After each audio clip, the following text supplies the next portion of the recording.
understand heritability better, but I have to be honest, I don't know if you actually will understand heritability better, but I think maybe you'll understand what you don't understand about heritability better.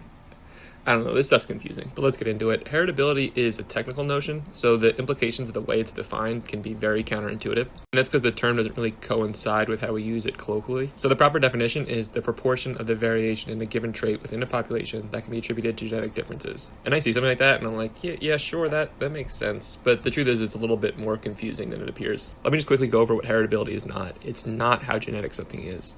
It's not the percentage of genes or environmental contribution for an individual, and it's just simply not the answer to is nature or nurture making a better contribution to this. I think it's going to be better grasped by an extreme example that shows why heritability isn't how genetic something is. The population I'm going to look at is 5 people, and the trait I'm going to be looking at is the number of fingers on their hands. And again, the definition of heritability is the proportion of the variation in a given trait within a population that can be attributed to genetic differences. So let's quickly put up the hands of our 5 individuals. But our 5th friend here was a pretty sloppy chef when he was younger, and when he was chopping carrots one day, he accidentally sliced off one of his fingers.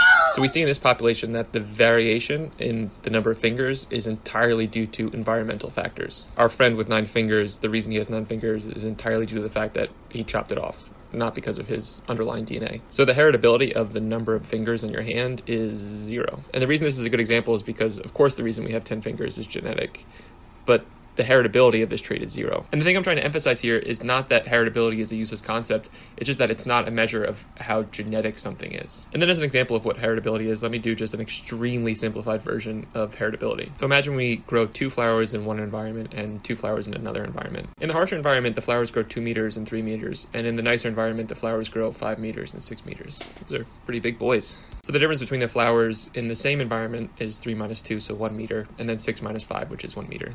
And then when we look at the differences across the environments, we see 3 and 2 meters, that's 2.5 meters, and 6 and 5 meters, that's 5.5 meters. So we subtract those out and we get the difference to be 3 meters. So to calculate heritability, in the numerator, we put the difference between the flowers in the same environment.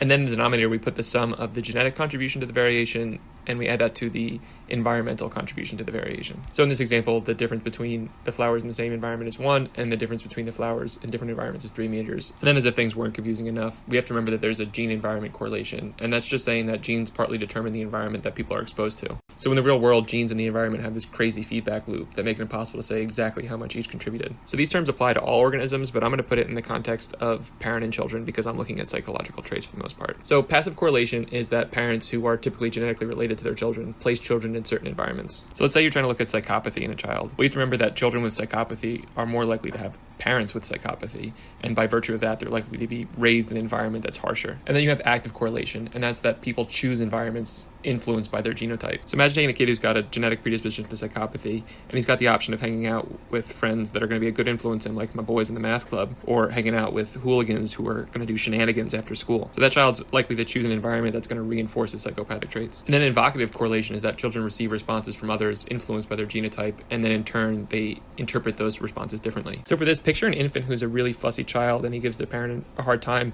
So in turn, the parents are frustrated and they're cold to the child, whereas maybe that child's older sibling was an easier going infant and the parents were able to respond in a warm, loving manner. So now this infant who's already a fussy child is interacting with a frustrated and colder parent, which makes him more fussy. So to quickly summarize, heritability does not equal how genetic something is. It has to do with the percentage attributed to the variation between people in a population as a consequence of their genetic factors. So the main takeaways that I want you to take from this video is that heritability is incredibly complex and it's not at all intuitive. And I want to emphasize that heritability is not fate. It's not something that's immutable. And just because a trait is heritable and exists in your family or your parents, it doesn't mean that you're destined to have that trait.